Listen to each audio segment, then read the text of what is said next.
सीमा तुम्हारी? तुम्हारी साली लगती है क्या? तुम्हें देश की चिंता नहीं है? तुम्हें देश की आंतरिक सुरक्षा की चिंता नहीं है? तो धारा 82, धारा 83, धारा 82, धारा 83, सीमा हैदर के नाम की कंप्लेंट जेवर कोर्ट में फाइल की है इसने। सीमा हैदर ने मोमिन मलिक पर मुकदमा डाला है और सीमा हैदर ने गुलाम हैदर पर मुकदमा डालते हैं। बस में बैठे हुए चलिए। आधार कार्ड नहीं, हमारे पास आईडी है, हम इंडियन। मैंने बोला आप इंडियन है और कोई जिसका है, उन्होंने बोला मैं इंडियन हूँ। इससे पूछने वाला हो कि भाई तू इस बस ड्राइवर को, जिस बस में तू आई है, इसको तू कह रही है कि मेरे पास आईडी है और मैं इंडियन हूं, तो ये इंडियन है क्या भाई? उसको कह रही है कि मेरे पास आईडी है और मेरे पास इंडियन हूं मैं। ये झूठ की दुकान कहां से इंडियन होगी भाई? और आधार कार्ड फर्जी बनवाए थे सचिन ने और उसके बुआ के 2 लड़कों ने जो जेल के अंदर है। मैं अभी 2-3 दिन पहले बुलंदशहर की जेल में गया था। ये मैं आपको आज बता रहा हूं, मैंने बताई नहीं अभी तक। बुलंदशहर की जेल में मैंने जाके इंक्वायरी करी उनकी। उस थाने में भी इंक्वायरी करी जिस थाने ने इनको पकड़ा था। उस केस में कहीं भी सचिन को इन्वॉल्वमेंट नहीं किया गया है। क्यों भाई? क्या सीमा हैदर के भाई ने फर्जी आधार कार्ड बनाने की सलाह दी? क्या उसका फर्जी आधार कार्ड बनाने में हाथ है? उसकी सलाह है? किसकी डायरेक्शन पे, किसकी सलाह पे वो फर्जी कागज, वो आधार कार्ड, भारतीय आधार कार्ड बनाए गए? ये जांच का विषय है। पुलिस ने क्या एपी सिंह से पूछताछ करी? क्या सचिन को उस मामले में इन्वॉल्व किया कि ये फर्जी आधार कार्ड बने हैं और ये तू इसमें शामिल था? वो आज तक जेल में, सचिन को क्यों नहीं शामिल किया उस केस में जहां फर्जी आधार कार्ड बनाए? ये मैं उत्तर प्रदेश की पुलिस से सवाल कर रहा हूं। मैं नहीं, पूरा देश सवाल कर रहा है, पूरी दुनिया सवाल कर रही है कि जब फर्जी आधार कार्ड बनाए और आपने सचिन के रिश्तेदारों को अरेस्ट करके जेल में डाल दिया और शायद उनकी अभी तक जमानत नहीं हुई, तो उस केस में सचिन को क्यों इन्वॉल्व नहीं किया गया? आपने क्यों उसको इन्वॉल्व नहीं किया? फर्जी आधार कार्ड बनाना 420, 467, 468, 478 आईपीसी का अपराध बनता है, जो कि नॉन बेलेबल है और 7 साल तक की सजा का प्रोविजन है। तो 120 बी में सचिन को क्यों नहीं मुलजिम बनाया गया उत्तर प्रदेश पुलिस द्वारा? मेरा ये सवाल है उत्तर प्रदेश पुलिस से। ये जो फर्जी आधार कार्ड बने, जिनके बिहार पे सीमा हैदर ने भारत में बस ड्राइवर को, सुरक्षा कर्मियों को और सब लोगों को दिखा करके भारत में इलीगल एंट्री करी। कल को तो जो बहुत सारे आतंकवादी भी फर्जी आधार कार्ड बना के भारत में आ जाएंगे। कौन जिम्मेदार है उसका? भारत की आंतरिक सुरक्षा के लिए तो ये बहुत बड़ा खतरा है। भारत की सुरक्षा के लिए बहुत बड़ा खतरा है।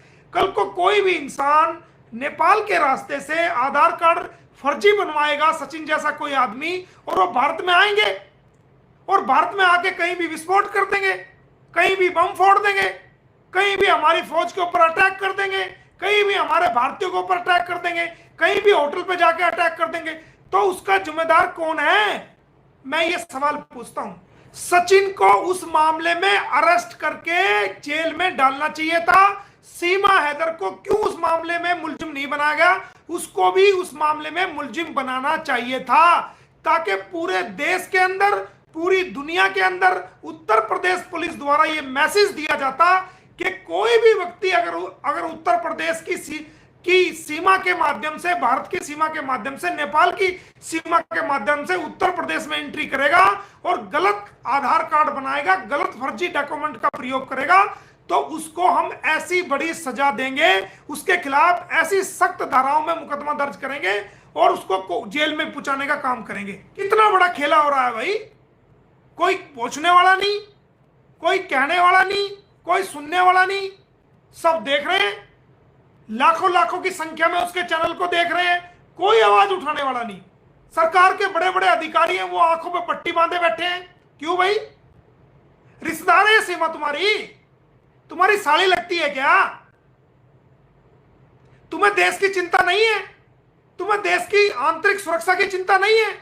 तुम्हें भारत की बाहरी इंटरनल और एक्सटर्नल सिक्योरिटी की चिंता नहीं है तुम्हें? क्यों नहीं इन्वॉल्व किया गया? जब फर्जी आधार कार्ड बनाए गए थे तो सीमा हैदर और सचिन को क्यों इन्वॉल्व नहीं किया गया? डॉक्टर एपी सिंह से पूछताछ क्यों नहीं की गई कि कहीं उसने तो सलाह देकर ये काम नहीं कराया? कौन जिम्मेदार है? सबसे पहले हमारा आधार कार्ड है जो हमारे को शो करता है कि हमने भारत की भूमि में जन्म लिया है और हम भारत के नागरिक हैं और भारत देश हमारा देश है, हमारा मुल्क है। एक वो आधार कार्ड ही तो है सबसे बड़ी चीज, और वही फर्जी बना रहे हो। एक पाकिस्तान की आई हुई अवैध इलीगल भगोड़ी, इलीगल ट्रेसपास लेडी आधार कार्ड जो ना नकली बना रही है हमारे भारत के अंदर, और भारत की सीमाओं को ऐसे क्रॉस रही है जैसे वो पार्क में घूमने गई हुई हो, और सब लोग कान दबा के बैठे हुए हैं। और उन बेशर्मों को देखो, उन लुच्चे लफंगों को देखो, उन गंदे लोगों को देखो जो उसकी सपोर्ट कर रहे हैं। नेपाल के कानून तोड़ के आई, नेपाल का वीजा का कानून तोड़ के आई, बच्चों को किडनैप करवाया गया, सच वहां से किडनैप करा के बच्चों को लाया गया, ह्यूमन ट्रैफिकिंग की गई, गुलाम हैदर के घर को बेचा गया, उसके बर्तनों तक को बेच दिया, उसके सारे सामान को बेच दिया, उसकी पीठ में छुरा घोंपा गया, बिना तलाक के धोखाधड़ी करके, ना केवल अपने पति के साथ धोखा, अपने परिवार के साथ धोखा, अपनी बहन के साथ धोखा, अपने सगे भाई के साथ धोखा, अपने गांव वालों के साथ धोखा, अपने रिश्तेदारों के साथ धोखा, अपने मुल्क से धोखा करके आई। और भारत में एंट्री करने से पहले झूठ की दुकान बनानी शुरू कर दी कि मैं भारतीय हूं। अबे भारतीय, तू भारतीय कहां से होगी ये बता दे मेरे को एक बात का जवाब दे, तू भारतीय है कहां? किस एंगल से तू भारतीय है? तू तो भारतीयों की नकल भी नहीं उतार सकती। भारतीय होना तो बहुत दूर की बात है, भारतीयों के संस्कार की तू नकल भी नहीं उतार सकती भाई, उनकी एक्टिंग भी नहीं कर सकती। तू कहां से भारतीय होगी? आज क्या हुआ?